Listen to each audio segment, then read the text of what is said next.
Selamat siang, Pak Diki dan teman-teman sekalian. Saya Felix Belarmini Manuel dari program studi manajemen akan membahas sosial media for business.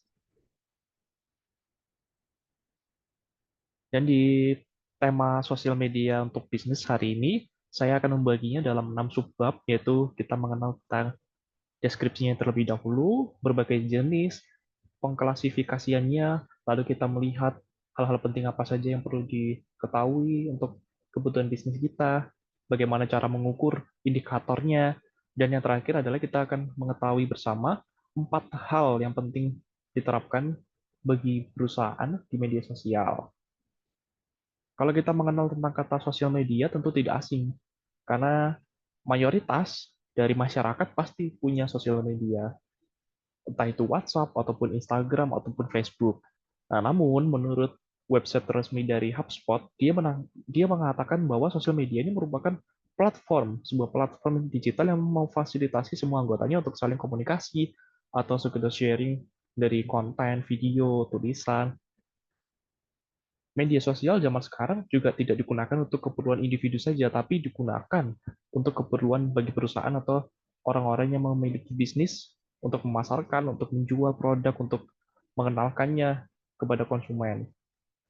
Hal ini juga sejalan yang dikatakan oleh Kelly, Hagel, dan Jones di tahun 2015.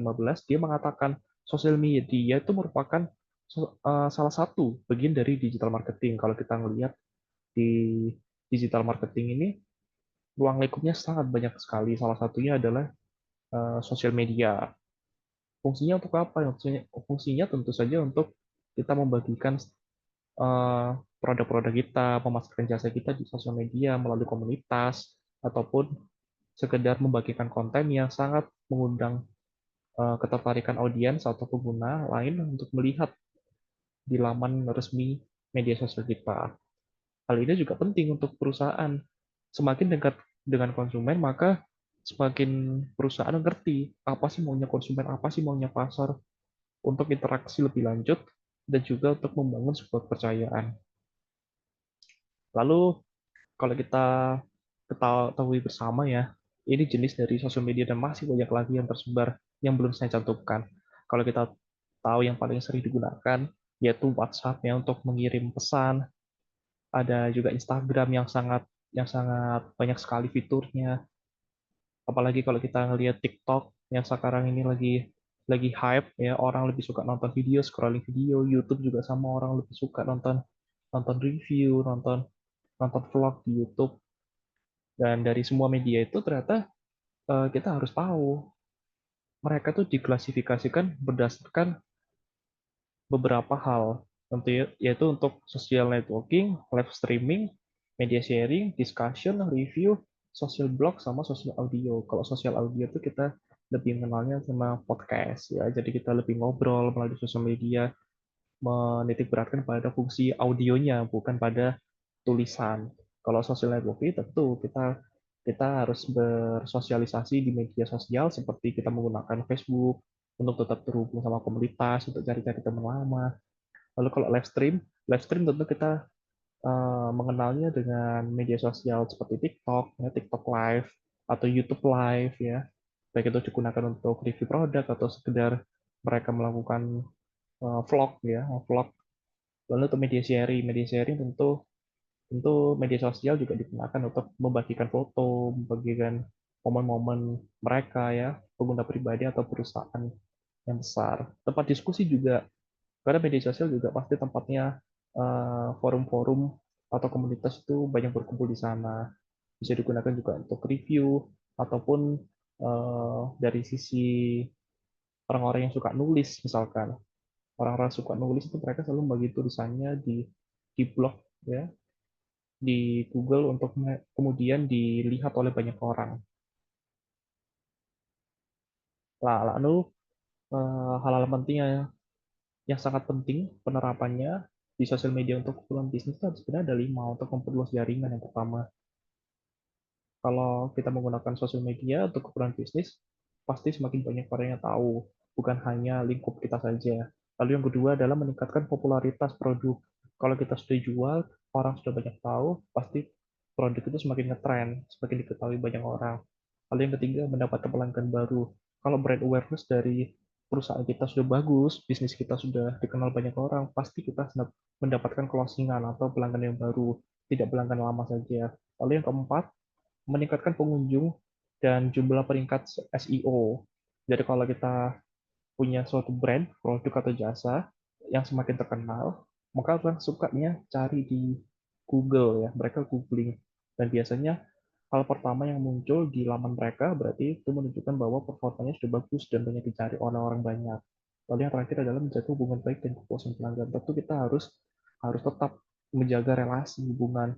Kita nggak bisa sekedar jual putus, tapi bagaimana kita bisa mendengarkan feedback apa yang mereka inginkan, apa yang konsumen butuhkan, apa yang konsumen berikan kritik ataupun saran itu juga harus kita tetap jaga melalui media sosial.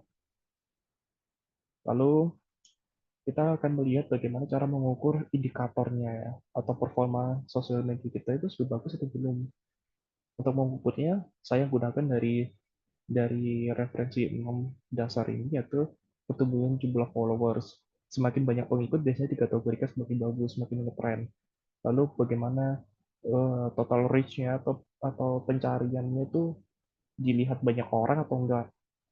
Lalu kita akan lihat dari jumlah likes. Semakin banyak orang likes itu juga bisa menunjukkan indikator eh, sebuah postingan itu disukai oleh banyak orang. Lalu total shares. Bagaimana kita melihat konten-konten kita ini dibagikan apa enggak sih sama orang yang lihat. Lalu komentar.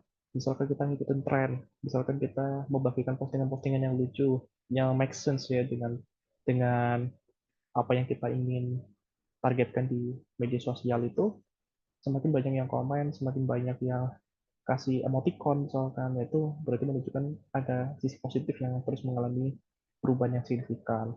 Engagement juga sama. Dari semua itu maka otomatis engagement kita semakin naik untuk dikenal sama orang. Lalu kita melihat dari semua itu ada 4 hal yang penting dalam partisipasi perusahaan di sosial media.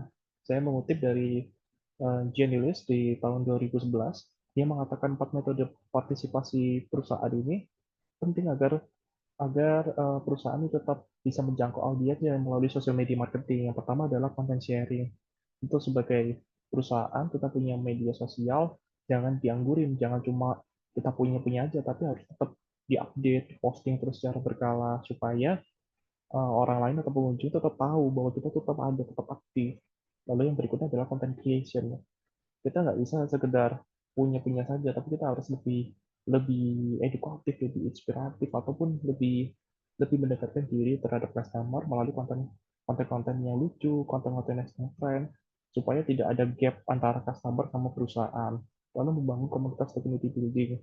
Community building ini juga penting untuk kita kita lakukan melalui media sosial. Karena dengan ada komunitas kita bisa melihat melihat feedback dari customer itu seperti apa. Misalkan kalau kita flashback ya ke belakang itu brand Xiaomi, Xiaomi dia menerapkan community building melalui Kaskus. Jadi dia awalnya memasarkan produknya itu melalui komunitas-komunitas. Komunitas itu mencoba semua produknya dan dia mereview dan dia memberikan sebuah statement atau sebuah sebuah reviewnya kepada Xiaomi. Jadi mereka dekat dari komunitas Kaskus, komunitasnya Facebook, Twitter, Telegram, Instagram, akhirnya mereka semakin dikenal dan itu benar-benar it works ya, benar-benar bekerja untuk membangun sisi positif dari perusahaan agar agar produk yang kita jual, produk yang kita tawarkan atau jasa itu mengalami peningkatan jumlah pembelian. Lalu connection tentu seperti yang tadi saya sampaikan, kita nggak bisa cuma berhenti beli putus selesai, nggak bisa, tapi kita harus tetap menjaga sebuah layanan kita, relasi kita after sales itu yang paling penting, karena tidak bisa kita sebagai sisi pebisnis ya atau sisi pemilik perusahaan kita membiarkan eh, produk kita berkeliaran tanpa kita pernah mendengar feedback, kita nggak pernah tahu komplainnya customer. Kita juga penting harus mengetahui itu supaya apa, supaya customer sama perusahaan itu lebih dekat, kita ngerti oh customer pengennya produk yang baru, customer sudah bosan dengan produk yang lama, dan itu bisa kita terima atau kita jadikan pembelajaran ataupun kita keluarkan inovasi produk yang baru agar customer atau konsumen yang lebih loyal terhadap kita. Sekian dari saya tentang sosial media for business. Terima kasih bila ada salah kata, mohon dimaafkan. Selamat siang.